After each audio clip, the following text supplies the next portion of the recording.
Hello வணக்கம். இது உங்கள் சிவி ஜோன். சொல்லரும் எப்படி இருக்கீங்க? இப்போ பற்றின ஒரு சோகமான ஒரு ப்ரோமோ வந்திருக்கு. இதனால தான் நம்ம எல்லாருக்குமே ஒரு கோவங்களும் வருது, கஷ்டங்களும் வருது, துக்கங்களும் வருது. ஏன்னா இந்த பிக் பாஸ் வீட்டுக்குள்ளே இந்த மாதிரி ஒரு சில நிகழ்வுகள் நடந்துட்டு தான் இருக்குது. அதில் அதிகப்படியாக பாதிக்கப்படுறது பெண்களாக தான் இருக்காங்க. அது ஏன் இந்த பெண்கள் புரிஞ்சுக்கவும் மாட்டுறாங்கன்னு தெரியல. இந்த பிக் பாஸ் கேம் ஒரு வீடுன்றது ஒரு மாயை, அவ்வளோதான். இதில் வரவங்க எல்லாருமே உண்மையாக இருக்காங்களா பொய்யா இருக்காங்களோட தாண்டி அவங்களாவே இருக்காங்களான்றதே ஒரு பெரிய டவுட்டு. அப்படின்னு இருக்கும்போது எப்படி நீங்கள் உங்கள் மனசை கொடுக்குறீங்கன்னு எனக்கு சத்தியமாக புரியல. ஆல்ரெடி இதில் வந்துட்டு எத்தனை பேர் வந்துட்டு லாஸ்ட்லியாலாம் உங்களுக்கு ஒரு பெஸ்ட் எக்ஸாம்பிள். எத்தனை பேர் யோசிச்சே பார்க்க மாட்றாங்க. ஓவியா இன்னும் எவ்வளோ பேர் இருக்காங்க, யோசிக்க மாட்றாங்க. இப்போ வந்துட்டு அப்படியே ஃபீல் பண்ணி புலம்புறாங்க.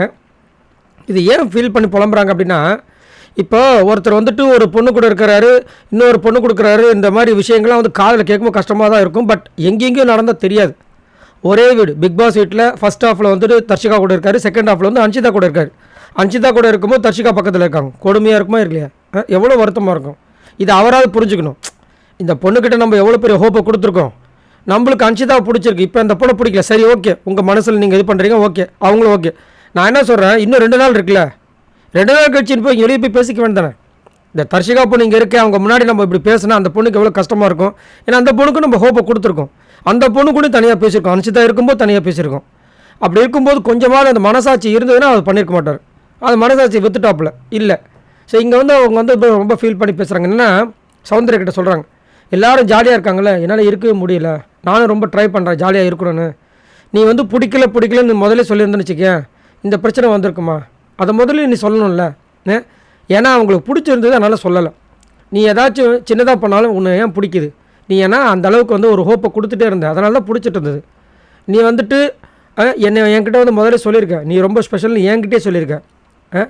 அதே மாதிரி எல்லார்கிட்டையும் இப்போ என்ன சொல்கிற, நான் வேர்ட்ஸ்லேயே சொல்லிட்டேன்னு எல்லார்கிட்டையும் போய் சொல்லிகிட்டு இருக்கேன். ஆனால் நீ என்ன சொன்ன, அந்த ஆக்ஷன்ஸில் என்ன பண்ண? நீ ஆக்ஷன்ஸில் ஒழுங்காக வந்துட்டு ரெஸ்பான்ஸ் பண்ணாமல் இருந்திருந்தா நான் ஏன் வரப்போகிறேன்?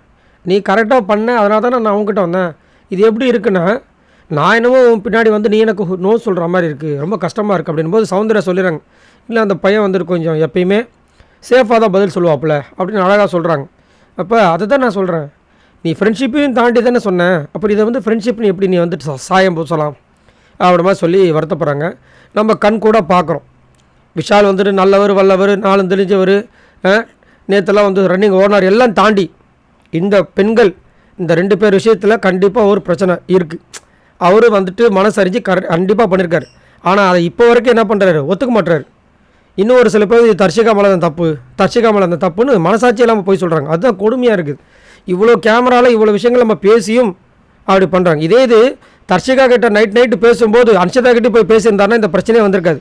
அப்போல்லாம் கண்ணுக்கு தெரியாத அன்ஷிதா இப்போ கண்ணுக்கு தெரிஞ்சு அன்ஷிதா கிட்ட மட்டும் பேசும்போது தர்ஷிகாவுக்கு எப்படி இருக்கும்? அது ஒரு வழி இருக்குல்ல, அது யாரும் புரிஞ்சிக்க மாட்றாங்க. சரி, நீங்கள் உங்களோட கருத்தை சொல்லுங்கள் பாய் நண்பர்களே.